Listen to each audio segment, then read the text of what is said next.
Bismillahirrahmanirrahim. Assalamualaikum warahmatullahi wabarakatuh. Alhamdulillahilladzi bini'matihi tatimmus salihat walladzi ahyana ba'da ma amatana wa ilaihin nusyur. Wassalatu wassalam al-atammanil akmalan ala asyrafil anbiya'i wa imamil mursalin Nabiyyina Muhammadin wa ala alihi wa sahabatihi wa man tabi'ahu bi ihsanin ila yaumiddin, amma ba'd. Kaum muslimin dan muslimat, hadirin hadirat jamaah salat subuh yang dirahmati dan dimuliakan Allah Subhanahu wa taala. Pertama-tama tentu kita selalu bersyukur kepada Allah Subhanahu wa taala atas segala nikmat dan karunia yang diberikan. Salam teriring salawat tidak pernah lupa kita sampaikan kepada Rasulullah sallallahu alaihi wasallam, kepada segenap keluarga dan para sahabat yang mulia. Mudah-mudahan dengan menjadikan beliau sebagai uswatun hasanah, kita mendapatkan syafaatnya Rasulullah nanti di hari kemudian. Jamaah yang berbahagia, di dalam Al-Quran secara umum ayat-ayat yang ada di sana itu adalah pertama memberikan kabar gembira, lalu kemudian yang kedua memberi peringatan. Walaupun tidak semua ayat terkait dengan dua hal ini, tapi pada umumnya kalau kita telaah ayat-ayat yang ada di sana, selalu ada ayat yang memberikan kabar gembira dan ada yang memberikan peringatan kepada kita. Di antara ayat yang memberikan kabar gembira jamaah sekalian, di dalam Al-Quran surah Fussilat ayat 30, Allah Subhanahu wa taala berfirman, a'udzubillahi minasyaitonir rajim, bismillahirrahmanirrahim, innal ladzina qalu rabbuna Allah tsumma istaqamu tatanazzalu alaihimul malaikah alla takhafu wa la tahzanu wa abshiru bil jannati allati kuntum tu'adun.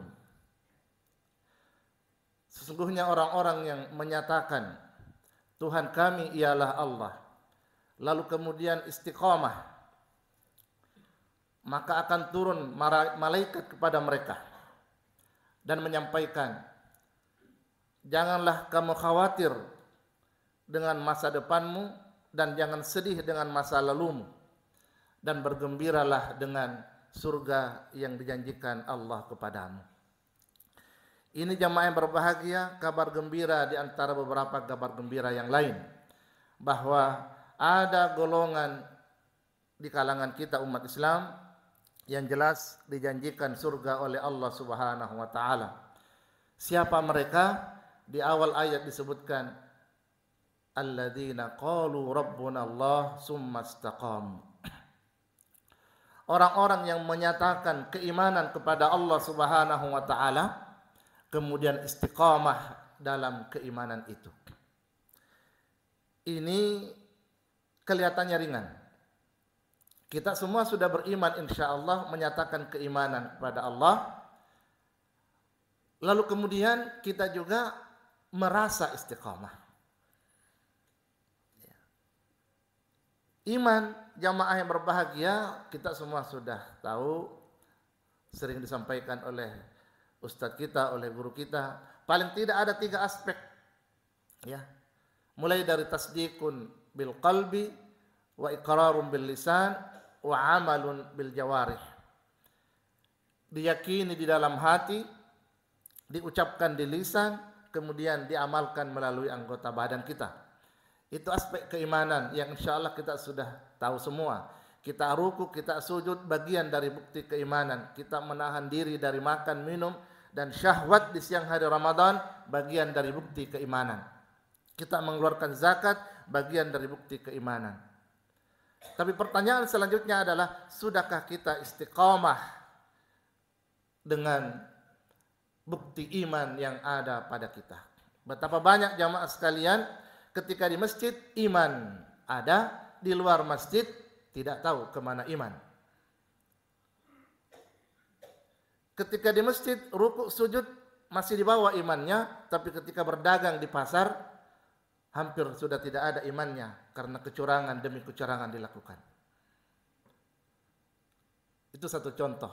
Di beberapa tempat yang lain juga seperti itu. Maka jamaah yang berbahagia, pertanyaannya adalah, sudahkah kita istiqamah? Di bulan suci Ramadan ini, kita ini sudah memasuki akhir-akhir Ramadan. 10 hari terakhir Ramadan bahkan kita sudah lewati 1-2 hari. Di awal Ramadan betapa semangat kita lihat umat Islam luar biasa. Masjid penuh, sesak dengan jamaah. Bisa jadi pada malam pertama, kedua, ketiga Ramadan ada pengurus masjid kemudian mengumpulkan panitia yang lain, kayaknya kita sudah perlu memperlebar masjid ini, tidak muat berjamaah, 2 lantai penuh semua. Tapi rupanya itu hanya di PHP. Karena beberapa hari berikutnya kemudian jamaah sudah semakin berkurang, saf semakin maju ke depan. Dan ini fenomena yang hampir selalu berulang terjadi saban tahun di bulan suci Ramadan. Yang kita lihat adalah di hari-hari terakhir ini adalah terutama di malam hari jalanan semakin macet.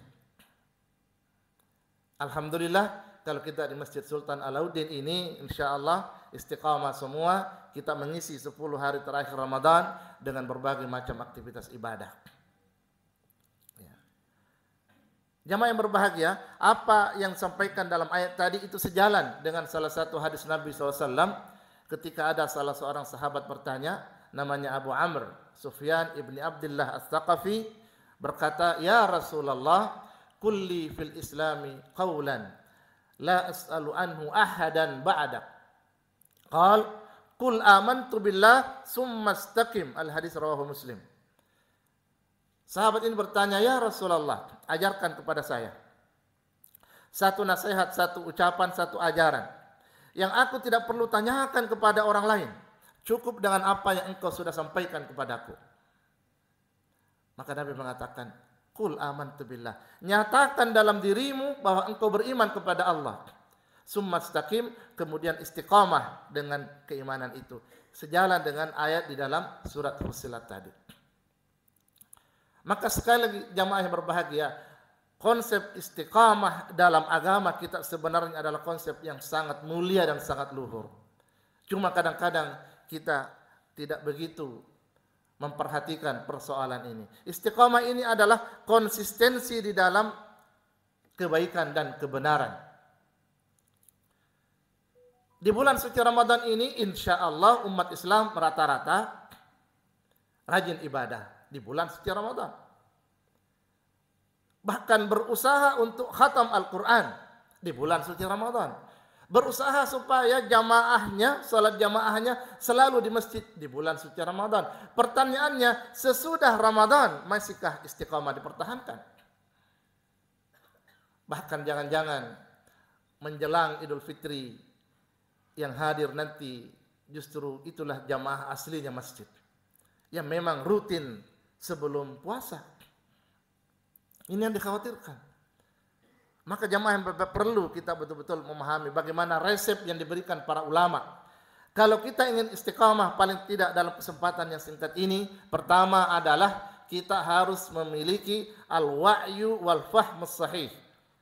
Ya, kesadaran dan pemahaman yang benar terhadap ajaran agama. Imam Ibnu Qayyim Al-Jauziyah mengatakan begini, suatu ibadah yang dilakukan tanpa dasar ilmu atau kurang ilmunya, maka peluang kelirunya kita melakukan ibadah itu lebih besar daripada benarnya.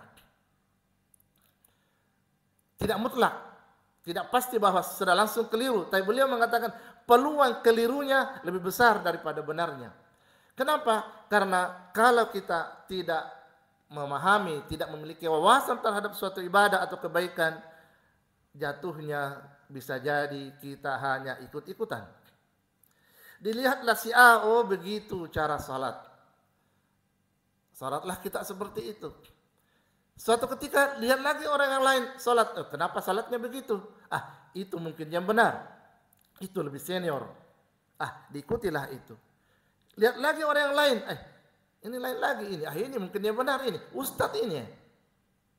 Kita bingung sendiri. Kenapa? Karena kita tidak tahu bagaimana sebenarnya konsep ibadah sholat itu. Bisa jadi yang sana benar, yang ini benar, yang sana juga benar. Tapi karena kita tidak tahu, akhirnya kita sendiri yang bingung, bahkan kemudian menyalahkan orang lain atas dasar pengalaman, bukan atas dasar ilmu yang kita miliki. Ya. Insya Allah kalau kita paham konsep suatu ibadah, mengapa diperintahkan, apa hikmahnya, apa dalilnya, insya Allah kita lebih semangat. Bisa istiqamah mempertahankan itu. Itu yang pertama. Yang kedua, jamaah yang berbahagia, kalau kita ingin istiqamah, yang perlu dilakukan adalah mulazamatus salihin, selalu bersama dengan orang-orang yang saleh, orang-orang yang baik, orang-orang yang perilakunya baik. Kalau mau menjadi ahli masjid, selalulah bersama dengan orang-orang yang juga rajin ke masjid. Logikanya begitu. Kalau ingin menjadi orang-orang yang dermawan, selalulah bergaul dan bersama dengan orang-orang yang dermawan. Karena akan mempengaruhi itu. Nabi mengatakan almar'u ala dini khalilihi. Seseorang itu sangat mungkin dipengaruhi oleh keyakinan saudaranya. Maka dengan siapa kita bergaul, dengan siapa kita berteman, jamaah sekalian, kemungkinan besar seperti itulah watak dan karakter yang kita miliki. Nabi memberi gambaran, ya, perumpamaan orang yang berteman dengan yang baik akhlaknya, ibaratnya kata Nabi berteman dengan penjual minyak wangi, penjual parfum. Itu ibarat analogi yang diberikan oleh Nabi SAW. Mengapa demikian? Yang namanya penjual minyak wangi, penjual parfum, itu insya Allah ya namanya penjual, pasti selalu harum. Kecuali kalau tidak pakai produknya, lain lagi. Tapi insya Allah kalau dia juga jual, dia pakai harum. Kita selalu bersama dengan dia, datang ke tempatnya, ke tempat menjualnya, kan namanya ada tester ya, ibu ya, ada tester. Sebelum kita ke kantor, mampir di warungnya, di tokonya, kita pakai testernya gratis, bahkan dikasih coba-cobaan. Kita berteman dengan orang yang baik, bukan kita yang melakukan itu perbuatan, bukan. Cuma karena selalu bersama dengan dia, akhirnya orang-orang melihat kita, orang baik itu tahu, orang baik. Dari mana kita tahu? Lihat temannya, baik-baik semua itu. Remaja masjid temannya, orang-orang di masjid temannya, orang baik itu anak insya Allah. Coba. Tapi kalau bergaul dengan orang yang perilakunya kurang baik, akhlaknya tidak terpuji, maka kata Nabi sama atau ibaratnya bergaul dengan orang yang pekerjaannya dekat dengan api. Ya, ada kaitannya dengan api. Bagaimana? Kalau kita berteman dengan dia, silaturahim di tempatnya, berkunjung ke tempatnya, apa yang terjadi? Bukan kita yang kerja, dia yang kerja. Tapi karena kita ke tempatnya, terkena percikan api. Baju yang terbakar, kita injak bara api atau badan kita terkena api. Luka badan kita, bukan kita yang kerja.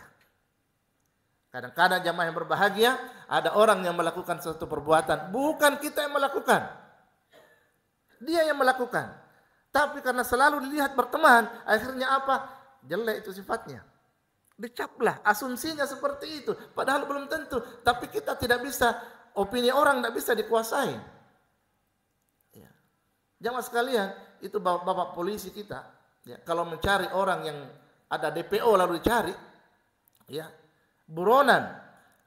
Salah satu indikasi adalah mencarinya dengan siapa dia terakhir. Dengan siapa dia terakhir. Maka bisa jadi ketika misalnya dicek CCTV, oh dia ada temannya itu. Orang ini tidak tahu apa-apa. Tapi karena dilihat terakhir bersama dengan si A, atau satu hari atau beberapa jam sebelum melakukan tindakan itu, jadi bermasalah juga, dipanggil juga, dijadikan saksi juga, dimintai keterangan juga, padahal dia tidak tahu apa-apa. Kenapa? Karena berteman. Sehingga jamaah yang berbahagia, kalau kita ingin istiqamah, carilah komunitas yang baik. Sekarang ini kan zamannya komunitas, banyak sekali komunitas-komunitas. Kalau anak muda istilahnya circle. Ya, anak muda istilahnya circle itu ya. Di mana circle-nya, di mana kelompoknya. Ya. Ada komunitas pasapeda itu, ada komunitas apa, ada komunitas yang selalu ke pantai berenang, ada komunitasnya itu ya, berendam ya, bagus ya, kegiatan positif ya. Asal jangan kegiatan yang tidak baik lalu kemudian dijadikan komunitas, sudah jelas tidak baik, berkumpul lagi di situ ya. Jadi mulazamatus salihin. Kenapa? Kalau kita bersama dengan teman, insya Allah akan memberi peringatan kepada kita, ya jangan begitu nah, jelek itu ya. Karena kalau kita sendiri jamaah yang berbahagia, itu farisatu syaitan, bisa jadi korban iblis, korban syaitan. Gampang sekali. Walaupun bagaimana ilmu tak, jangan terlalu percaya diri. Wah, saya ini sudah tahu ilmunya, tapi sendiri iblis lebih jago. Jamaah sekalian mohon izin, itu yang pakai rompi orange, itu bukan yang ditayangkan di televisi, itu bukan orang biasa, bukan orang bodoh, itu orang pintar semua. Tapi begitu. Bahkan bisa jadi ketika aktif dia memperingatkan bahwa anak buahnya, jangan kau begitu nak, korupsi itu jangan kau begini nak, tapi ujung-ujungnya dia yang kena. Kenapa? Bisa jadi ketika sendiri dia tidak istiqomah dengan ucapannya. Kita pun sangat mungkin terjebak dengan itu. Maka jamaah yang berbahagia, selalulah mencari teman-teman yang baik. Insya Allah kita bisa istiqamah. Tapi kemudian yang ketiga, ya, namanya teman kan tidak selalu bersama. Ada memang momen kita sendiri. Tidak mungkin 24 jam. Istri saja, teman sebantal, kadang-kadang kita pisah, tidak sampai 24 jam bersama-sama. Keluarga dekat, apalagi kalau teman. Maka yang ketiga adalah muraqabatullah. Kita harus meyakini bahwa ada Allah yang selalu memperhatikan, mengawasi kita dimanapun dan kapanpun dan bersama siapapun. Jangan pernah kita merasa bahwa aman sendiri, tidak ada yang melihat. Ada Allah. Kalau mungkin di rumah kita, di masjid ini mungkin ada CCTV memperhatikan, tapi ada saja sudut-sudut yang tidak ditangkap oleh kamera. Tapi kalau CCTV-nya Allah jamaah sekalian, tidak ada yang tersembunyi. Kita mau sembunyi di mana kita? Besarnya badan kita ini. Iya. Seekor semut yang hitam, kecil, berjalan di bawah sebongkah batu besar berwarna hitam. Di tengah malam gelap gulita, Allah tahu akan kemana itu semut. Akan bertemu siapa itu semut. Akan bicara apa nanti kalau temu itu semut. Dan akan buat apa itu semut. Apalagi kita. Kalau menghadirkan kesadaran itu bahwa ada muraqabatullah, insya Allah kita aman. Kalau dulu ada istilahnya pemerintah Pak, waskat, ya, pengawasan melekat. Cuma kadang-kadang karena terlalu melekat di mulut, akhirnya tidak kelihatan juga karena terlalu melekat. Ya. Tapi insya Allah kalau waskatnya Allah, pengawasan malaikat, aman. Ya. Hadirkan keyakinan dalam diri kita bahwa pasti Allah melihat. Insya Allah ada rasa takut dalam diri kita itu. Ya, maka inilah jamaah yang berbahagia kalau kita bisa menghadirkan tiga ini, ya, al-wa'yu wal fahmu sahih, mulazamatus salihin, kemudian muraqabatullah. Insya Allah kita bisa tetap istiqamah dimanapun kita berada, kapanpun, waktu apapun itu, tetap istiqamah bisa dipertahankan. Dan kitalah yang diberi kabar gembira oleh Allah dengan surga yang dijanjikan. Sebagaimana dalam Al-Quran, surat Fussilat ayat 30 tadi. Saya kira ini yang bisa disampaikan. Lebih dan kurangnya mohon dimaafkan. Hadanallahu wa iyyakum ajma'in. Wassalamualaikum warahmatullahi wabarakatuh.